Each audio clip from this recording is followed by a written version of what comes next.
I want to say thank you because it's a Jewish custom to say thank you first thing in the morning, to be grateful for being alive and reawakening after the night of sleep, and reciting Modeh Ani Lefanecha. I am grateful before you, source of life, for restoring my soul this very day. So I say thank you. And I continue saying thank you throughout the day. So I thank you all for your warm welcome and the invitation to offer a message this morning. And a very special thank you to Reverend Duffy, who has welcomed me and offered me friendship as I have come to Bozeman to serve the Jewish community and the community of Bozeman. This is a sacred time of the year, as April is particularly important for three of our faith's traditions, marking new beginnings, whether a redemption from slavery, whether the resurrection of a savior, or the revelation of a prophet. Indeed, more than at any other time, I believe we seek the multivocal voice of the divine to give us the strength and hope we seek. The liturgical calendars of Judaism, Christianity, and Islam are a gift to all of us during these dark days, offering light unto the Spirit and the possibility of renewal, inspiration, and hope. Passover, Easter, Ramadan, not easy this year for any of our faiths. Whereas normally surrounded by family and community, we recite the Passover mantra, we were slaves in Egypt, and now we are free. This year, we are all slaves, slaves to a plague, a virus, and we are hoping that next year we will be free. Moses, Jesus, Muhammad, liberation, salvation, and revelation, that sets us free, lifts us from the dark depths, and offers enlightenment. And truthfully, they are on the platter of the faithful for us to partake. And with faith comes responsibility. With salvation comes opportunity. And with awareness comes love, leading us to tikkun olam, repairing the world, having faith, believing. And Islam goes further, requiring the faithful to observe a particular commandment called Zakat al-Fitr, the commandment to assist one's fellow human. In many ways, I must say the overriding theme, crossing religious boundaries, is liberation. Freedom, redemption, and revelation are here to encourage and guide us on pathways towards freedom. But I think in some ways, it's about our perception and how we see things. The Talmud is about close to a 30-volume repository of Jewish teachings. Laws, L-A-W-S, and lore, L-O-R-E, stories. And here's one of the stories of the Talmud. Two men are walking down the street, each carrying a stone. A child sees them and asks, "What are you doing?" The first man responds, "I'm carrying a heavy stone." The second man responds, "I'm bringing a stone to build the temple." How do we see things today? I'm imprisoned in my home. I'm doing my part to overcome this pandemic, keeping us safe. I'm isolated and all alone. I am with loved ones and connecting. My life is over as I know it. My life will be different, open to new possibilities and chapters. I assure you I'm not being Pollyannish, portraying everything as being perfect, because much is broken and imperfect. But we are designed in the divine image, and as such, can perform profoundly kind acts of redemption in every corner of the world, healing life that hurts, comforting the pain, and truly shining light to dispel darkness. That's our divine capacity. Let me tell you, a generation or two ago, interfaith recognitions was a formality. Once a year, interfaith groups would get together and do a dozen readings and sing a dozen songs. Today, interfaith connection is about mutual respect and relationships, realizing that what we have in common is far more significant than anything that differentiates us. During the past few weeks, my fellow faith leaders have met virtually and spoken about how we can help each other, our parishioners, our fellow human being. And just the other day, we shared opinions on safe ways to open and gather responsibility in community, learning from each other, being compassionate to one another. I tell you, the season amplifies our sense of camaraderie as fellow beings and faith followers, liberated from the constraints of closed doors, shut eyes, and sealed souls. Our faiths offer lessons and legacies, freeing us from the constraints of religion's blinders. My friends, I know most about Passover, more than the other religions, being a rabbi. And Passover is ultimately the story of seeing the way forward out of bondage and releasing from those things that constrict us, limit us, and hold us back. In fact, the Hebrew word Egypt is Mitzrayim, the narrow place, or Tsar, Tsarot, or in Yiddish, Tsaris, the place of hurt and difficulty. We are challenged to cross that sea and strive to pass over the gulfs and chasms that are before us. Let me share a little story on a lighter note to expand this thought. A man goes to see the rabbi during the holiday of Passover and shares that his wife has contracted the coronavirus.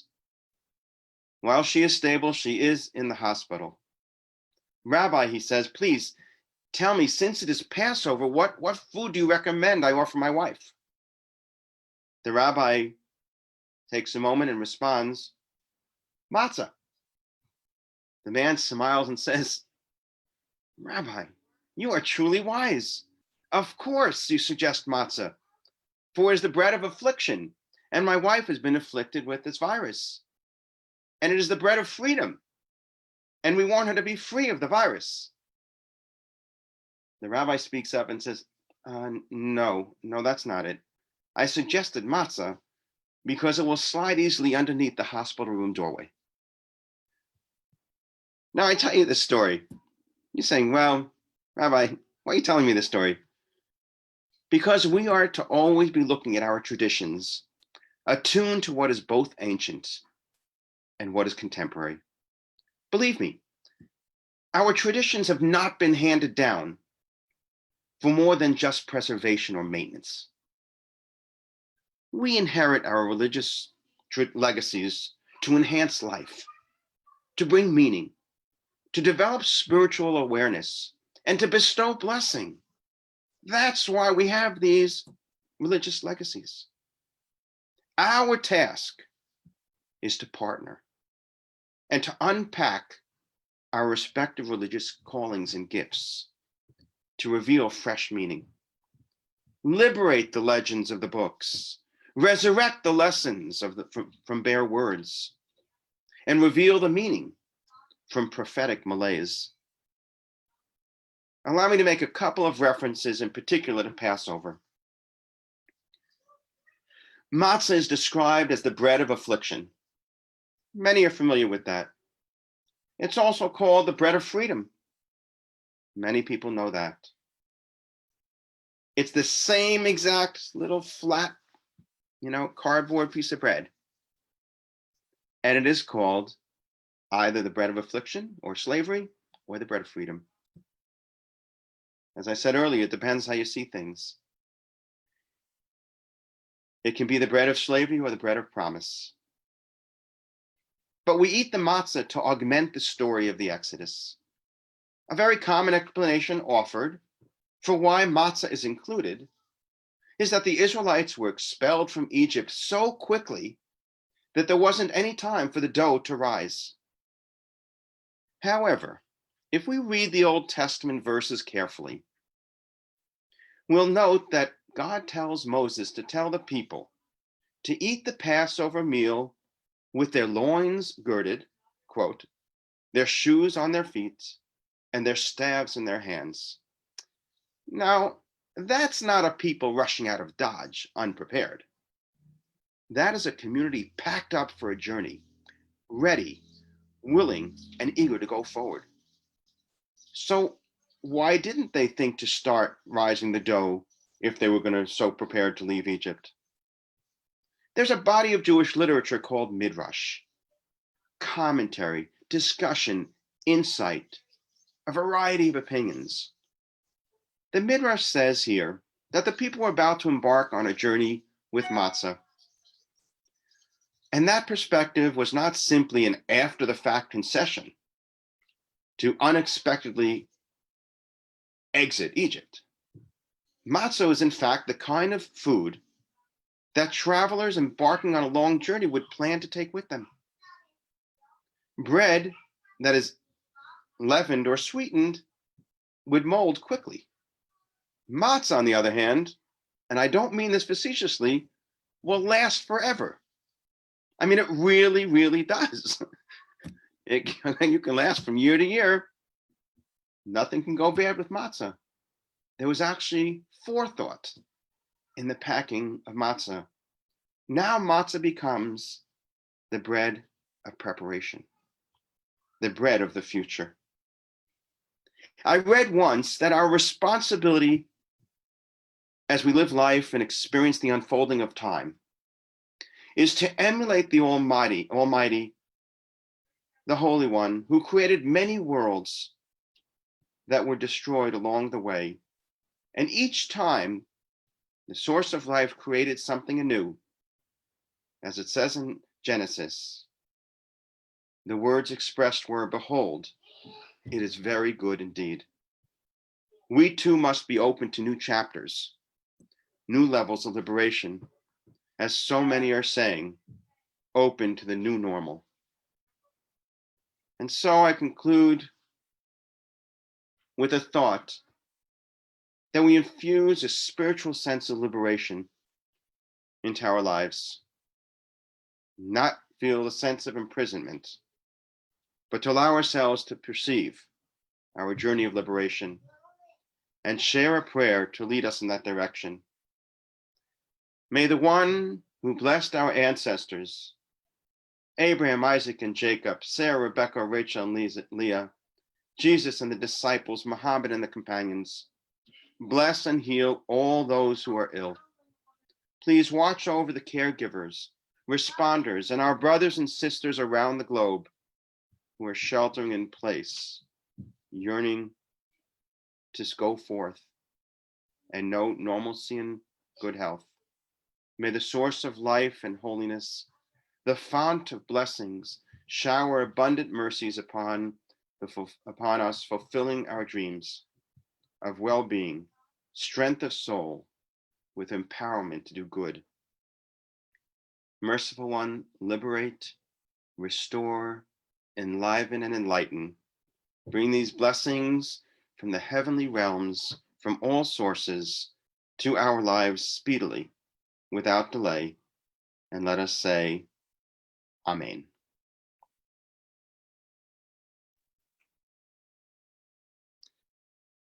let us enter into a time of silent meditation that will be followed by a spoken meditation and then a sung meditation.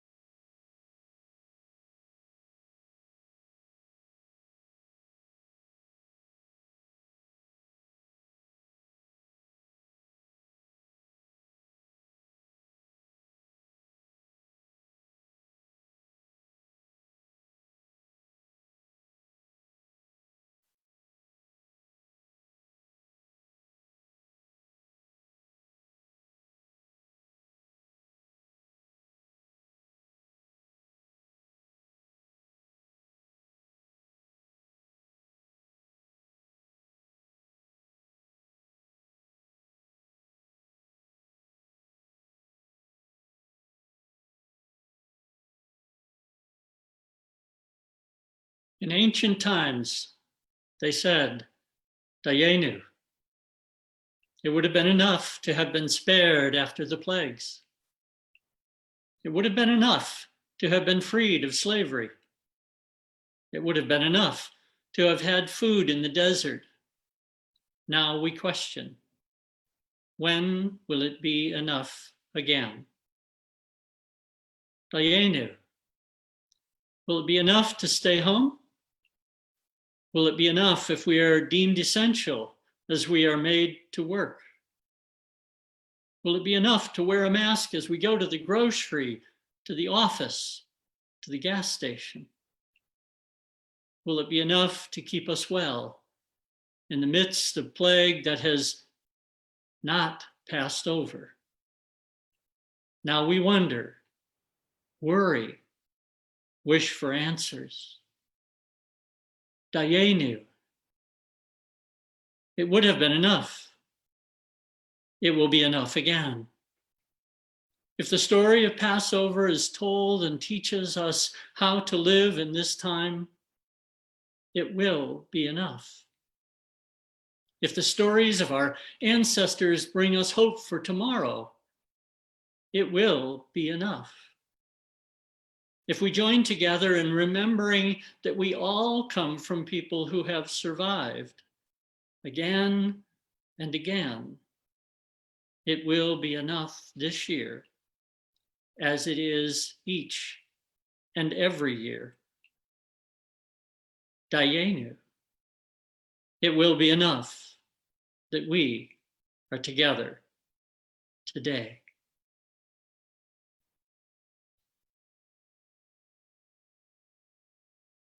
There's a wonderful melody for Dayenu. And enjoy the sounds of this tune, recognizing the question of when we have enough, do we have enough? Can we be satisfied? And we can yearn still further. I'll do a bit in the Hebrew and then some in English. Ilu hotzi hotzi anu mi Mitzrayim, hotzi anu mi Mitzrayim, dayenu, dayenu, dayenu, dayenu, dayenu, dayenu, dayenu, dayenu, dayenu, dayenu, dayenu, dayenu. Would it have been enough if we came out of Egypt and never went into the promised land? Dayenu, dayenu, dayenu, dayenu, dayenu. Will it be enough to stay home? Will it be enough if we are deemed essential? Will it be enough to wear a mask as we go to the grocery store? Dayenu, dayenu, dayenu, dayenu, dayenu, dayenu, dayenu, dayenu, dayenu, dayenu, dayenu. Will it be enough if we're the only ones well? in the midst of the plague. Now we wonder, worry, and wish that we know enough. Die, Dayenu, die, Dayenu, die, Dayenu, Dayenu, Dayenu, Dayenu, die, Dayenu, die, Dayenu, die, Dayenu, Dayenu, Dayenu.